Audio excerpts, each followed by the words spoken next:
World cup final में Brazil की national team को हारता देखकर एक छोटे लड़के ने अपने रोते हुए पिता से एक ऐसा वादा किया जो उस वक्त नामुमकिन लग रहा था। पिता को लगा कि बच्चा बस उन्हें दिलासा दे रहा है। उन्होंने उसे पढ़ाई पर ध्यान देने को कहा, लेकिन उन्होंने कभी नहीं सोचा था कि उस बच्चे की बात सच होगी और ब्राजील की जर्सी पर 3 चमकते हुए सितारे सजेंगे। ये वादा करने वाला लड़का कोई और नहीं बल्कि फुटबॉल के बादशाह पेले थे। लेकिन बहुत कम लोग जानते हैं कि पेले उनका असली नाम नहीं था। ये तो बस अमीर बच्चों द्वारा उनका मजाक उड़ाने के लिए दिया गया एक नाम था। कई महान खिलाड़ियों की तरह उनका बचपन भी एक गरीब बस्ती में बहुत मुश्किलों में बीता। उनका परिवार बहुत गरीब था। रोज स्कूल के बाद वो सड़क किनारे लोगों के जूते पॉलिश करके कुछ पैसे कमाते थे। लेकिन ये गरीबी उनके अंदर फुटबॉल के प्यार को नहीं रोक पाई। उनकी जिंदगी की सबसे बड़ी खुशी बस फुटबॉल खेलने में थी। उनके पास असली फुटबॉल खरीदने के पैसे नहीं थे, इसलिए वे और उनके दोस्त पुराने मोजों में कपड़े ठूंस कर एक गेंद बना लेते थे। उनके पास खेलने के लिए कोई अच्छा मैदान नहीं था, इसलिए कीचड़ भरे रास्ते, संकरी गलियां और पुरानी छतें ही उनका मैदान बन गई। इन्हीं छोटी छोटी जगहों पर बिना जूतों के नंगे पैर खेलने वाले इन बच्चों ने अपने जुनून से ब्राजील की उस जादुई जिंगा स्टाइल को जन्म दिया। लेकिन उनके इस फुटबॉल के जुनून के सख्त खिलाफ उनकी मां थी। मां का ये डर पिता के उस दर्दनाक हादसे की वजह से था। उनके पिता भी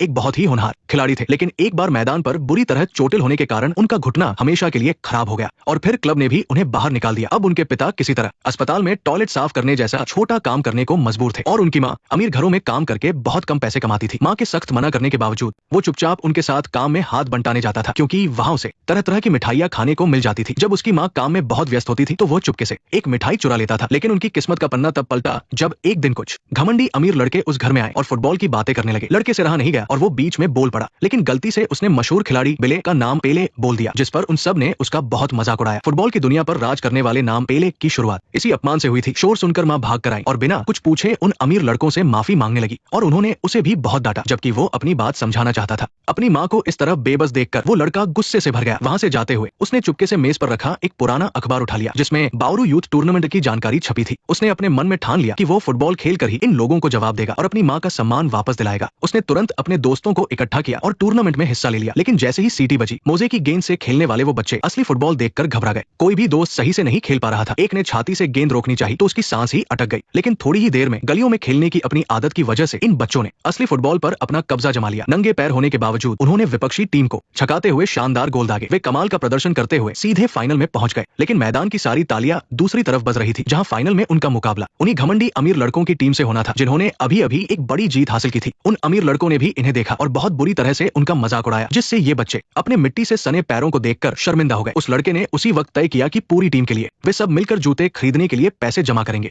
तभी एक दोस्त की नजर सड़क किनारे खड़ी एक ट्रक पर पड़ी जिसमें मूंगफली भरी थी। उसके दिमाग में एक खतरनाक तरकीब आई। उन्होंने मजदूरों की नजर बचाकर एक एक बोरी मूंगफली उठाई और गली की तरफ भाग निकले। उनके मूंगफली चुराने की बात जल्द ही सबको पता चल गई, लेकिन अपनी फुर्ती और बस्ती की तंग गलियों की जानकारी होने के कारण वे किसी तरह बच निकले। इसके बाद उन्होंने बाजार में मूंगफली बेची और मूंगफली के साथ जूता पॉलिश फ्री का ऑफर देकर बहुत जल्द ही सारी मूंगफली पैसों में बदल ली। लेकिन मैच वाले दिन उनका दोस्त जो जूते खरीद कर लाया वो बहुत ही पुराने और ढीले थे। सबने बहुत शिकायत की, लेकिन अपना मजाक उड़ने से बचने के लिए उन्होंने जबरदस्ती उन बड़े जूतों को पहन लिया। मैच शुरू होने से पहले एक बहुत बड़ी खबर आई कि ब्राजील के मशहूर सेंटोस क्लब के लोग वहां नए खिलाड़ियों को चुनने के लिए आए हैं। ये उन अमीर लड़कों के लिए एक बहुत बड़ा मौका था। इसी जोश में आकर सामने वाली टीम ने शुरुआत से ही हमला बोल दिया और थोड़ी ही देर में इन बच्चों की टीम 2 गोल से पीछे हो गई। वो बड़े और ढीले जूते उनके लिए एक मुसीबत बन गए थे और स्कोर बहुत जल्दी बढ़ गया। भीड़ फिर से उस लड़के को चिढ़ाने के लिए पहले पहले चिल्लाने लगी। गुस्से में लड़का लगभग उन पर हमला करने ही वाला था कि तभी उसने भीड़ में अपने पिता को देखा। उनके पिता की शांत और भरोसेमंद नजरों ने उसे एकदम शांत कर दिया। उसने बिना कुछ सोचे अपने पैरों से उन जूतों को निकालकर मैदान के बाहर फेंक दिया। ये देखकर पूरा स्टेडियम जोर जोर से हंसने लगा, लेकिन उसने किसी की परवाह नहीं की। उसने अपनी आंखें बंद की और उस मैदान को अपनी वही कीचड़ वाली गली मान लिया। वो जानता था कि ये दिखावा छोड़कर ही वो अपना असली खेल दिखा सकता है। जब उसने आंखें खोली तो उसके अंदर का सांबा फुटबॉल का जादू जाग चुका था। उसने अपनी वही शानदार जिंगा स्टाइल दिखाई। गेंद जैसे उसके इशारों पर नाचने लगी, कभी उसके पैरों पर तो कभी घुटनों पर। भीड़ की हंसी अब हैरानी में बदल गई थी। वो एक जादूगर की तरह पूरी टीम को चकमा देते हुए एक शानदार गोल दाग देता है। इसे देखकर उसके दोस्त भी जोश में आ गए और अपने अपने जूते उतार कर नंगे पैर मैदान में आ गए। उन्होंने अपना पूरा जिंगा हुनर दिखा दिया। वे अपने सबसे असली और आजाद अंदाज में खेल रहे थे, जिससे विरोधी टीम एकदम घबरा गई। उन्होंने लगातार गोल करके स्कोर को लगभग बराबर कर दिया, लेकिन जब आखिरी सीटी बजी तो वे 1 गोल से हार चुके थे। वो लड़का मायूस होकर मैदान से जाने लगा। तभी अचानक पूरे स्टेडियम में जोरदार तालियां बजने लगी। वहां बैठे सभी लोगों ने खड़े होकर सम्मान में तालियां बजाई और एक साथ पेले का नाम पुकारा। जो नाम कभी उसके लिए एक गाली था, आज वही नाम उसका सबसे बड़ा सम्मान बन गया था। वही बैठे सेंटोस क्लब के लोग भी उसके खेल से बहुत प्रभावित हुए और उन्होंने सम्मान के साथ अपना कार्ड उसके पिता को दिया। लेकिन जब सब लोग इस खुशी में डूबे हुए थे, तभी मूंगफली का मालिक उन्हें ढूंढता हुआ वहां पहुंच गया। सारे बच्चे डरकर इधर उधर भागने लगे। तभी अचानक जोरदार बारिश होने लगी और एक दोस्त का पैर फिसलने से उसके टखने में बुरी तरह चोट लग गई। उस लड़के ने तुरंत उसे सहारा दिया और वे एक मिट्टी की गुफा में छिप गए। लेकिन बारिश के कारण मिट्टी कमजोर हो गई और वो गुफा अचानक ढह गई। वो लड़का तो किसी तरह बचकर बाहर निकल आया, लेकिन उसका दोस्त मिट्टी के नीचे दब गया और हमेशा के लिए दुनिया छोड़कर चला गया। अपने सबसे अच्छे दोस्त की मौत से वो लड़का बहुत गहरे सदमे और दुख में डूब गया। उसकी माँ ने उसे कुछ नहीं कहा, बस उसे प्यार से गले लगा लिया और शांत करने की कोशिश की। ये दर्दनाक हादसा उसके दिल में हमेशा के लिए एक कांटा बनकर चुभ गया। उसके पिता सब कुछ चुपचाप देख रहे थे। उन्होंने वो पुराना सेंटो क्लब का कार्ड निकाला और अपनी पत्नी को दे दिया। उस दिन के बाद से वो लड़का पूरी तरह बदल गया। अपने वादे को निभाते हुए रोज स्कूल के बाद वो अपने पिता के साथ अस्पताल में सफाई का काम करने जाता था और कितनी भी थकान हो कभी शिकायत नहीं करता था। उसके चेहरे की वो प्यारी सी मुस्कान अब हमेशा के लिए गायब हो गई थी और उसकी जगह एक ऐसी खामोशी ने ले ली थी जो उसकी उम्र से बहुत बड़ी थी। उसने दोबारा कभी फुटबॉल को पैर नहीं लगाया। उसके पिता ये सब देखकर अंदर ही अंदर बहुत दुखी थे। वो नहीं चाहते थे कि उसके बेटे का हुनर इस तरह बर्बाद हो जाए। एक दिन दोपहर के समय पिता ने एक कच्चा आम तोड़ा और उसे पैर से उछालकर कूड़ेदान में डालने की कोशिश करने लगे, लेकिन वो कई बार नाकाम रहे। अपने बेटे को हंसता हुआ देखकर उन्होंने मौका तलाशा और एक ही झटके में आम को सीधा कूड़ेदान के अंदर किक कर दिया। ये देखकर लड़का एकदम हैरान रह गया। तब जाकर उसे एहसास हुआ कि उसके अपाहिज पिता के अंदर फुटबॉल का कितना बेहतरीन हुनर छिपा है। पिता और बेटे के बीच के इस छोटे से खेल ने एक चाबी की तरह उसके दिल में दबे फुटबॉल के प्यार को फिर से जगा दिया। उस दिन से रोजाना वो दोनों आम के पेड़ के नीचे नजर आते थे। वे आम को ही फुटबॉल मानकर अपना खेल सुधारने लगे। शुरुआत में लड़के को सही अंदाजा नहीं मिल पा रहा था और वो आम को बहुत जोर से मार देता था, जिससे आम बिखर जाता था। इससे वो थोड़ा निराश हो जाता, लेकिन ऐसे समय में पिता उसे बड़े प्यार से समझाते। 6 साल तेजी से बीत गए। वो छोटा सा बच्चा अब एक बहुत ही टैलेंटेड नौजवान बन चुका था।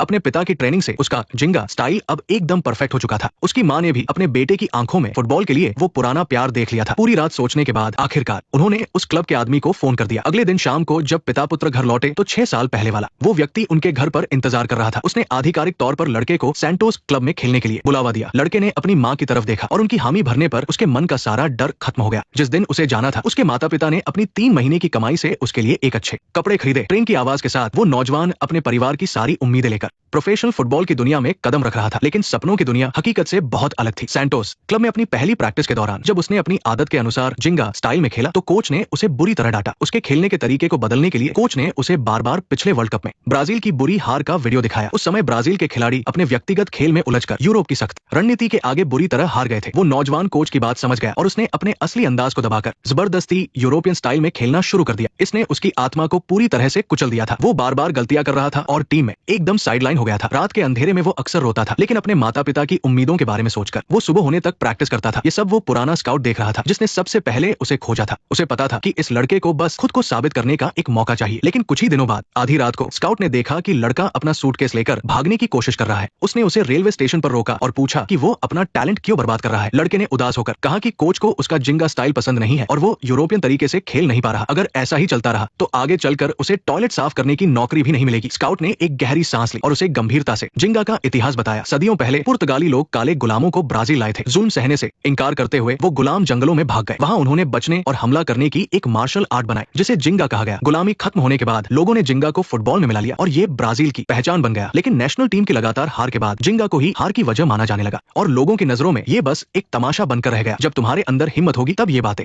बिजली की तरह तुम्हारे सारे भ्रम दूर कर देंगी। एक नई समझ के साथ वो मैदान पर वापस लौटा। एक प्रैक्टिस मैच में जहां उनकी टीम पीछे चल रही थी उसने सारी रणनीतियों की बेड़ियां तोड़ दी और फुटबॉल को एक आम की तरह ट्रीट किया। उसने अपना शानदार जिंगा स्टाइल दिखाया, बेहतरीन मूव्स किए और शानदार किक मारी जिसने सबको हैरान कर दिया। पूरा स्टेडियम दंग रह गया। कोच गुस्से से पागल होकर उस पर चिल्लाया, लेकिन उसकी अगली ही बात थी। कोच की मंजूरी मिलने के बाद लड़का पूरी तरह आजाद हो गया और मैदान पर उसे कोई रोक नहीं सका। जूनियर टीम से सीधे फर्स्ट टीम तक उसने टीम का गोल्डन बूट जीता। सिर्फ 1 साल में अपनी कमाई से उसने अपने परिवार को झुग्गी झोपड़ी से बाहर निकाल लिया। रेडियो पर खबर आई कि उसे ब्राजील की नेशनल टीम के ट्रेनिंग कैंप के लिए चुना गया है। भले ही वो रिजर्व में था और अभी 18 साल का भी नहीं था, फिर भी वो ब्राजील की जर्सी पहनकर वर्ल्ड कप खेलने जा रहा था। जाने से पहले उसके पिता ने उसे अपने घाव दिखाए और कहा कि अपने विश्वास से कभी मत डिगना। सालों पहले उसके पिता ने जिंगा खेलते वक्त झिझक दिखाई थी जिसकी वजह से उनकी टांग टूट गई थी। अपने पिता की इस सीख के साथ लड़का वर्ल्ड कप के सफर पर निकल पड़ा, लेकिन नेशनल टीम में उसका सामना बचपन के उसी अमीर लड़के से हुआ। अब वो मेन स्ट्राइकर था और वो खुद सिर्फ एक सब्स्टिट्यूट। सबसे बुरी बात तो ये थी कि नेशनल टीम का कोच भी जिंगा से नफरत करता था, यहाँ तक कि उसने सबके सामने उसे आखिरी चेतावनी दे दी। उबाऊ टैक्टिकल ट्रेनिंग में वो फिर से बंध गया। एक बार प्रैक्टिस के दौरान उसने अचानक जिंगा मूव किया, लेकिन कोच की डांट से उसका ध्यान भटक गया और उसके घुटने में गंभीर चोट लग गई। टीम के डॉक्टर ने कहा कि उसे आराम करना होगा और वर्ल्ड कप शुरू होने में 1 महीने से भी कम समय बचा था। मुसीबत और बढ़ गई जब मीडिया ने उसका मजाक उड़ाते हुए कहा कि उसके तमाशे की वजह से ही वो घायल हुआ है। टीम के साथियों की नफरत भरी नजरों ने उसका आत्मविश्वास पूरी तरह तोड़ दिया। 1958 स्वीडन वर्ल्ड कप में ब्राजील की टीम क्वार्टर फाइनल तक तो पहुंच गई, लेकिन उनके 3 मुख्य खिलाड़ी घायल हो गए, जिनमें वो अमीर लड़का भी शामिल था। कोई विकल्प न होने पर कोच को मजबूरन उसे मैदान में उतारना पड़ा, जो अभी चोट से उभरा था। ये सुनते ही घबराहट के मारे उसे उल्टी आ गई। मैदान पर उस पतले दुबले लड़के को देखकर यूरोप के फैंस उसका मजाक उड़ाने लगे। पुरानी चोट के डर से वो काफी सहम कर खेल रहा था। टीम के पुराने खिलाड़ियों की वजह से किसी तरह वे मैच जीते। अब सेमीफाइनल में उनका सामना फ्रांस से था। उसका शरीर तो ठीक था, लेकिन मन अभी भी डरा हुआ था।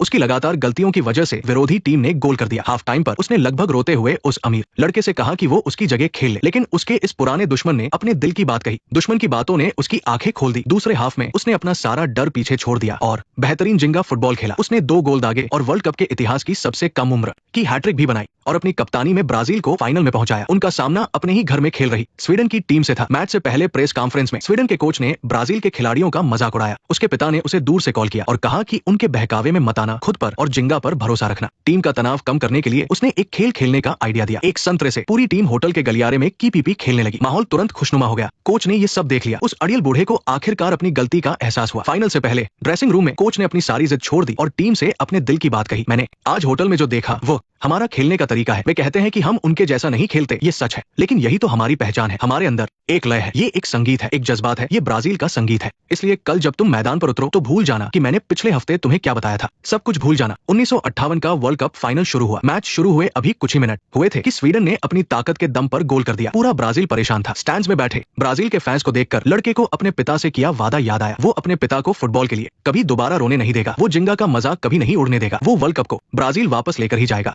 उसने एक शानदार गोल करके स्कोर बराबर कर दिया और पूरी टीम के जोश को जगा दिया। ब्राजील टीम ने अपने जिंगा का जादू दिखाया। बेहतरीन तालमेल और तेज मूवमेंट से उन्होंने स्वीडन की टीम के होश उड़ा दिए। लड़के ने इतिहास में दर्ज होने वाला एक ऐसा मूव किया जो सबकी आत्मा को छू गया। आखिर में उसने एक हेडर से जीत पक्की कर दी। फाइनल सीटी बजी और ब्राजील ने मेजबान टीम को हराकर 1958 का वर्ल्ड कप जीत लिया। 18 साल से भी कम उम्र का वो लड़का वर्ल्ड कप जीतने वाला सबसे कम उम्र का खिलाड़ी बन गया। इसके बाद से पेले नाम, जो कभी उसके लिए एक ताना था, फुटबॉल की दुनिया का एक बड़ा लेजेंड बन गया। इसके बाद उसने ब्राजील को 1962 और 1970 का वर्ल्ड कप जिताया और 3 बार के चैंपियन बने। अपने पूरे करियर में उन्होंने हजारों गोल किए। उस समय ब्राजील की सरकार ने उन्हें देश में रोके रखने के लिए उन्हें राष्ट्रीय संपत्ति घोषित कर दिया और उनके विदेश जाकर खेलने पर रोक लगा दी। 1969 में वो युद्ध से जूझ रहे नाइजीरिया में खेलने गए। सिर्फ उनका खेल देखने के लिए दोनों लड़ने वाले गुटों ने 48 घंटे तक युद्ध रोक दिया था। यही एक महान खिलाड़ी की ताकत है। साल 2022 के आखिर में पेले हमेशा के लिए हमसे दूर चले गए। 82 साल की उम्र में दुनिया कहती है कि उन्होंने फुटबॉल के नियम नहीं बदले, बल्कि वो खुद फुटबॉल का ही दूसरा रूप थे। उन्होंने अपनी पूरी जिंदगी से साबित किया कि फुटबॉल सिर्फ भागने का खेल नहीं, बल्कि एक कला है। ये वो रोशनी है जो झुग्गियों का अंधेरा मिटाती है और युद्ध को रोकने की ताकत रखती है। वो बच्चा जो कभी कीचड़ भरी गलियों में